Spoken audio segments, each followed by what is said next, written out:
আজ থেকে 6 বছর আগের কাহিনী। একজন পুরুষ তার স্ত্রীকে রাতে 3টার সময় বলেছিল, চলো আজ আমরা একটু সহবাস করি। কিন্তু তার স্ত্রী বলল সে করতে পারবে না, কারণ তার কোনো কিছু ভালো লাগছে না। এই কথা বলতেই তার স্বামী তাকে স্ত্রী সন্দেহ করতে লাগে যে তার স্ত্রী অন্য কোনো পুরুষের সাথে মেলামেশা করে। তাই স্ত্রীর সাথে অভিমান করে বাসা ছেড়ে চলে যায়। 6 মাস কেটে যায়, বাসায় কোনো টাকা পয়সা পাঠায় নাই, স্ত্রী কোনো খোঁজ খবর নেয় নাই। এইদিকে একদিন সে ব্যক্তি শুনতে পায় তার স্ত্রী গর্ভবতী। তখন সেই ব্যক্তি আরো রেগে যায়। তখন তা নিয়ে তার স্ত্রীর সাথে অনেক ঝগড়া হয়। এক পর্যায়ে সে তার স্ত্রীকে বলে দেয় মরে গেলেও সে আর কোনোদিন বাসায় ফিরবে না। কিন্তু এটা যে সে বাস্তবে ঘটাবে তা কোনোদিনও তার স্ত্রী ভাবেনি। দেখতে দেখতে 9টি মাস কেটে যায়, কিন্তু সেই ব্যক্তি বাসায় আসেনি। তার স্ত্রী অনেক অনুরোধ করে বাসায় আসার জন্য, একবার তাকে দেখবে বলে, কিন্তু সেই ব্যক্তি আসে না। এইদিকে সেই মহিলা সন্তান প্রসবের জন্য পেটে ব্যথা। এই সময় ফোন করে তার স্বামীকে বলল, প্লিজ একটিবারের মতো বাসায় আসো, তোমাকে একটিবার দেখব। তার স্বামী বলল, আসতে পারবো না। তারপর বাসার সবাই তাকে অনুরোধ করে বাসায় আসার জন্য, কিন্তু সে ব্যক্তি সব কিছুতে মিথ্যা মনে করে আসে না। সেই মহিলা কান্না করে বলতে লাগলো, আমার তো আমার স্বামীকে দেখার জন্য মনটা অনেক চাইতেছে।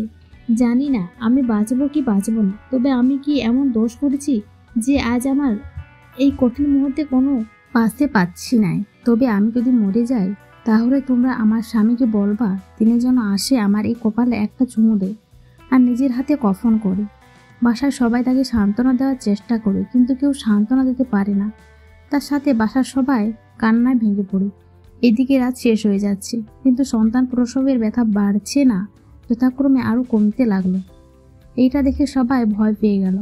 তাড়াতাড়ি তার স্বামীর কাছে ফোন করে তার স্ত্রীর অনেক বড় টাকা পাঠাতেই স্বীকার করার জন্য, কিন্তু সেই ব্যক্তি বলে, আমার কাছে কোনো টাকা নাই, দিতে পারবো না। তার স্ত্রী মরে গেলেও মরে যাক, তার কোনো আফসোস নাই।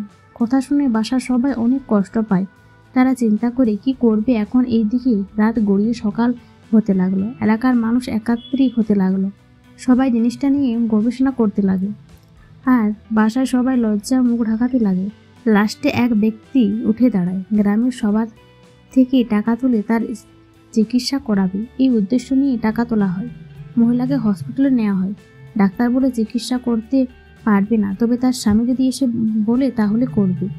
সেই সময় তার স্বামীকে ফোন করা হয়। এলাকার সবাই তাকে অনুরোধ করে আসার জন্য, কিন্তু সেই ব্যক্তি মনে করে সবাই তো মিথ্যা কথা বলছে বাসায় যাওয়ার জন্য, তাই সেই রাগে ফোন বন্ধ করে ফেললো।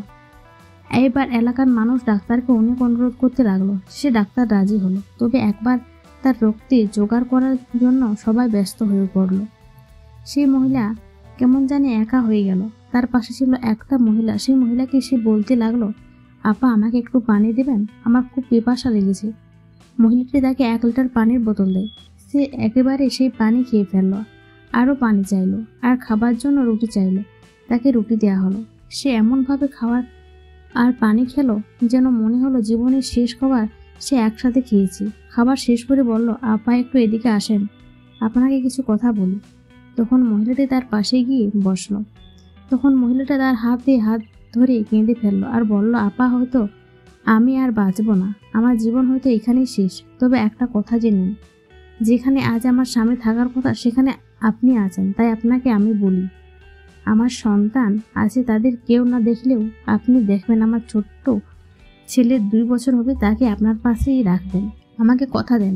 তখন সেই মহিলা কাঁদার জন্য কিছু বলতে পারছে না, তাই অনেক কষ্টে তার হাতে হাত রেখে বলল, এমন কথা বলবা না, তোমার কিছু হবে না। তখন সে বলল, আপা কাঁদবো তো আমি, আপনি কেন কাঁদছেন? কাঁদবো তো আমি, কারণ আমার বিদায় ঘন্টা বেজে গেছে। আর সেই বলল, জানেন আপা, আমি জীবনে আমার স্বামীর পাশে চেয়েছিলাম, কিন্তু দেখেন আজ কি ভাগ্য, আজ আমার থেকে সে অনেক দূরে।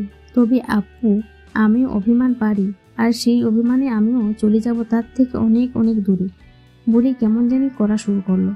পাশে থাকা মহিলাটি অনেক ভয় পেল আর ডাক্তারকে বলতে লাগলো,